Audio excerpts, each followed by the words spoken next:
Bienvenidos al curso de física, soy el profesor Alberto Calle. Vamos a iniciar la primera semana, que tiene análisis dimensional y también la parte de análisis vectorial. Empezamos. Primero vamos a conocer algo con respecto a la física, la ciencia que nos apasiona. Se encarga de la descripción y comprensión de los fenómenos naturales. Para eso hablamos de la magnitud de físicas. Una magnitud física se refiere a todo aquello que es susceptible de ser medido, es decir, de ser comparado con un patrón. Pero además debe estar vinculado con los fenómenos físicos. Por ejemplo, la velocidad, la fuerza, etc. Hay muchas magnitudes físicas, las cuales vamos a ir conociendo en el transcurso de este curso. Una cantidad física es una porción definida de las magnitudes físicas, por ejemplo, el largo de la pizarra, la rapidez con la cual se mide una tortuga, son valores ya definidos que se refieren pues, a las magnitudes físicas. Las magnitudes físicas están básicamente ordenadas por el Sistema Internacional de Unidades. El SI se fundamenta en 100 unidades de base, que las vamos a conocer acá. En el Perú se estableció nuestro sistema, este es el Sistema Legal de Unidades y Medidas del Perú, llamado SLUM. El sistema legal, a partir de 1982, que ya está reglamentado, incorpora todas las características del sistema internacional. Y vamos a tener acá como base el sistema internacional, que nos da las 7 magnitudes físicas que son la longitud, masa, tiempo, altura, dinámica, la intensidad de corriente eléctrica, la intensidad luminosa y la cantidad de sustancia. Cada una de estas magnitudes físicas fundamentales van a estar representadas por una dimensión o por una expresión dimensional. La dimensión, o sea, su representación simbólica, son con mayúsculas. Todas ellas se escriben con mayúsculas. En el caso de la longitud, es M, la masa es M, el tiempo es T, la temperatura es I, la intensidad de corriente eléctrica I, la intensidad de luminosa J y la cantidad de sustancia E. Como podemos notar, todas ellas son comunes. La unidad de base para la longitud es el metro, que se representa con una letra M, minúscula. La masa se expresa en kilogramos, una kg minúscula, el tiempo en segundos, S, la temperatura en Kelvin. Esta se denota con una K mayúscula. Hay que tener presente que cuando representa el apellido de alguien, la abreviatura es con mayúscula, mientras que todos los nombres de las unidades de base se escriben con minúscula.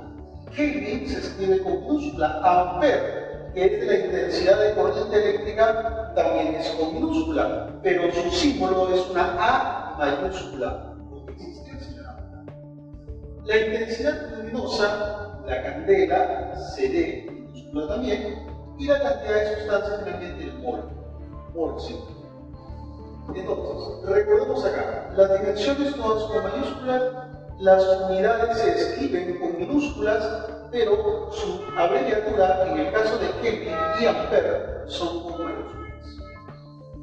Muy bien, como mencionábamos acá, una dimensión es la representación simbólica de una magnitud física.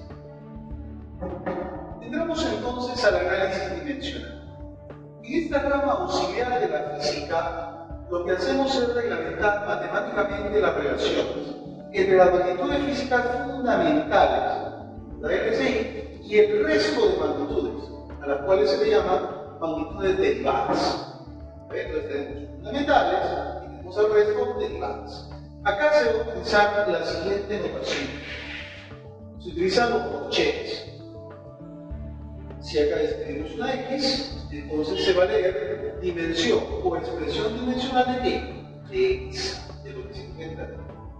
Por ejemplo, vamos a ver algunas dimensiones de magnitudes físicas derivadas.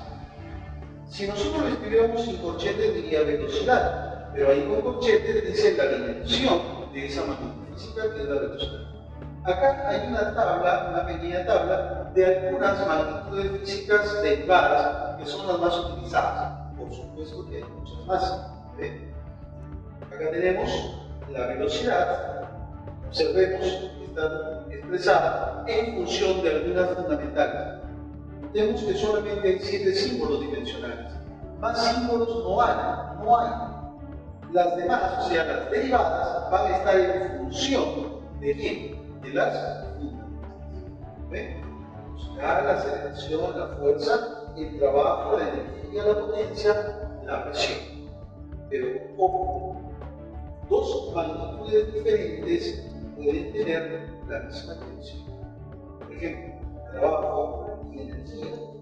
Si uno habla de calor y tendría la misma dimensión.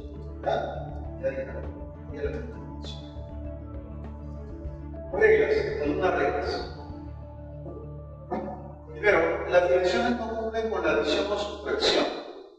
Por ejemplo, si tuviéramos 5ml al cuadrado más ml al cuadrado, esto tendría que ser 6, ¿verdad?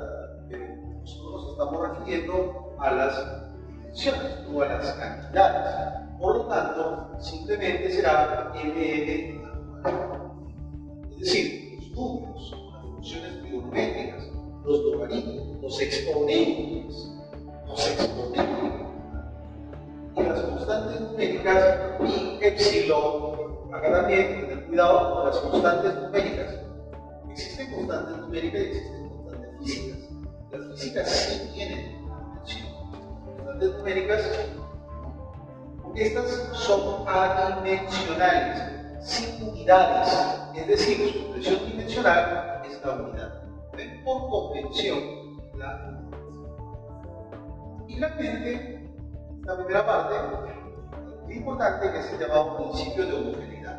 El principio de homogeneidad nos habla de las ecuaciones correctas. Si una ecuación es dimensionalmente homogénea, por ejemplo A más menos B igual a C menos D, si esta expresión es dimensionalmente correcta, o sea, se puede realizar, entonces se cumple que las dimensiones de cada uno de esos términos son iguales. Dimensionalmente los términos son iguales.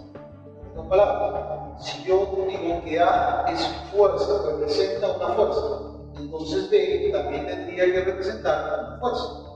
Solamente puedo sumar fuerza con una fuerza. Y C y D también tendrían que representar fuerzas. Análisis vectorial. Un vector es una representación matemática de una magnitud física de tipo vectorial. Hay diferentes tipos de magnitudes físicas. Los tipos de magnitudes físicas son una de las escalas. Magnitudes escalares y las magnitudes vectoriales. Las magnitudes vectoriales son, por ejemplo, la fuerza, la velocidad, la aceleración. Ellas requieren de una dirección. Y para eso se representan mediante unos segmentos de recta direccionados. Este vectorcito representará entonces una de las magnitudes físicas del tipo vectorial. Y este vectorcito se va a denotar con una letra, una flechita en la parte superior. Este se lee el vector A. ¿Ven? El vector A. Ese vector va a tener dos elementos, uno que será su módulo y otro que será la dirección. El módulo viene a ser la magnitud, el módulo, la magnitud, el tamaño del vector. Y la dirección está dada por el ángulo que forma el vector con el eje positivo de las X medido en sentido antihorario. Por ejemplo, tengo acá el vector A y el vector B. Cada uno de ellos tiene 5 unidades. Hablo de 5 unidades porque dependiendo de qué tipo de magnitud física esté representando ese vector. Por ejemplo, si representar una velocidad puede ser 5 metros por segundo. Si representar una fuerza puede ser 5 newtons. Entonces yo tengo acá dos vectores, miren sus módulos. Los módulos son 5 unidades de cada uno de ellos. Pero ¿qué pasa con la dirección? Una forma de encontrar la dirección de un vector es por la orientación respecto al eje positivo de las X. Lo mido en sentido antihorario. Acá, si yo mido en sentido antihorario, entonces la dirección de este vector sería 60 grados. ¿Y la dirección de este otro vector cuánto sería? ¿Cuánto sería la dirección? 120 grados. Se dan cuenta que tienen diferente ¿qué? Diferente dirección. Tienen igual módulo, pero tienen diferente dirección. Entonces, ¿los vectores serán iguales? No, los vectores van a ser ¿qué cosa? Diferentes. Para que dos vectores sean iguales, deben tener el mismo módulo y la misma dirección. No puedes alterar módulo y la dirección. Recuerda eso. Vamos a sumar vectores. Un primer método llamado método del paralelogramo, utilizado para sumar dos vectores o para restar dos vectores, o en todo caso de dos en dos. Digamos, por ejemplo, que tengo acá los vectores A y B. Tengo los vectores A y B. ¿Cómo determino la resultante? Formo un paralelogramo, trazo paralelas a los vectores. Paralelas a los vectores. Se forma un paralelogramo ahí, partiendo del origen común, del origen, este punto donde nacen los vectores, es su origen. Mira, partiendo del origen de los vectores, trazo un vector en la diagonal. A ese vector se le llama el vector resultante o vector suma. Ese vector resultante o el vector A más B. ¿Ven? Ahí aparece la resultante. Observa que la resultante es un nuevo vector. La suma de dos vectores es un nuevo vector. ¿Ven? Pero también puedes graficar la diferencia de los dos vectores. Si tú quieres graficar la diferencia de los dos vectores, lo que vas a tener que hacer es unir las puntitas de los vectores. Unes las puntitas de los vectores y el vector lo diriges hacia A si tú pretendes encontrar el vector diferencia de A menos B. Y si tú quisieras B menos A, lo dirigirías hacia B. B menos A, acá este vector es A menos B. A menos B. Este en cambio es A más B o B más A, que sería lo mismo. Ahora, ¿cómo se va a determinar sus módulos? A más B, el módulo de A más B, estas barras significan módulo, se determina mediante esta formulita. Raíz cuadrada de A cuadrado más B al cuadrado más el doble de A por el coseno del ángulo que formaban inicialmente los vectores A y B. Ahí. Y el módulo de la diferencia de manera similar. Raíz cuadrada de A cuadrado más B cuadrado más el menos 2AB coseno de ese ángulo. Toda resultante tiene un mínimo y un máximo de valor que puede obtener.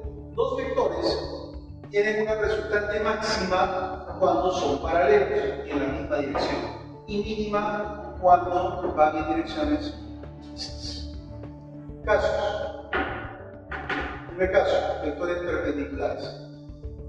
Todo se deriva de acá. Dos vectores son perpendiculares cuando entre sí están formando 90 grados. Si tú quieres determinar la resultante, partes del origen común de ambos vectores y trazas la diagonal. Ahí está. Este vectorcito será el vector A más B. Y en la otra diagonal ya sabemos que aparece el vector A menos B. A menos B. Puedes notar que la figura es un rectángulo mínimamente, ¿verdad? Entonces, acá estas dos son diagonales de ese rectángulo. Por lo tanto, las medidas no son iguales. Es el único caso, el único caso donde el módulo de la resultante y el módulo de la diferencia son iguales. Si yo te dijera, el módulo de la resultante es igual al módulo de la diferencia, ¿ya por los dos vectores? 90 grados. ¿Cómo se hace? Mediante la relación de vectores. Segundo caso, vectores de igual módulo. Dos vectores de igual módulo, M y M, que formen un ángulo θ. ¿Qué ocurre con la resultante? Observa, sale del origen común. ¿Qué ocurre con la resultante? La resultante está ubicada en la diagonal. En la diagonal, como ya habíamos analizado. En la diagonal, ahí se encontrará el vector resultante. Fíjate, si los vectores son de igual módulo, esa resultante se comporta como una bisectriz. Como una bisectriz. Es decir, separa a este angulito, de θ, acá lo separa, mitad de angulito para acá. Mitad de angulito para acá. Aquí hay algunos casos comunes que se suelen presentar y que les voy a mencionar. Por ejemplo, ojo que todo esto se deriva de esto, uno lo puede deducir, pero son casos prácticos que a veces conviene aprender. Dos vectores de igual modo, m y n, que forman 60 grados. Si nosotros aplicáramos ahí la relación, obtendríamos m raíz de 3. Si forman 90 grados, sería m raíz de 2. Y si forman 120 grados, sería. Ahora, ojo, recuerda que la resultante está en la diagonal de ese paralelogramo y separa en dos ángulos iguales. Como son iguales, se escribe la resultante separa 30 y 30 grados. Acá 45 y 45. Acá 60 y 60. Solamente cuando son igual que igual. ¿Ven? El otro método, el método. Este es un procedimiento gráfico utilizado para sumar vectores, uno que están detrás de otro. Mira, ¿ven? Si por ejemplo acá tienes el vector A y luego consecutivo viene el vector C y luego consecutivo viene el vector Q. Los tres vectores, mira, están uno a continuación del otro. Entonces, este método gráfico, la idea es determinar la resultante así, uniendo el origen del primero con el extremo del último. El origen del primero con el extremo del último. O ese será el vector resultante. Había 1, 2, 3. ¿Cuántos hay ahora? Uno solamente. Él reemplaza a los tres. Él es la resultante de los tres. Entonces, si los vectores forman una figura cerrada, la resultante es una. Una figura cerrada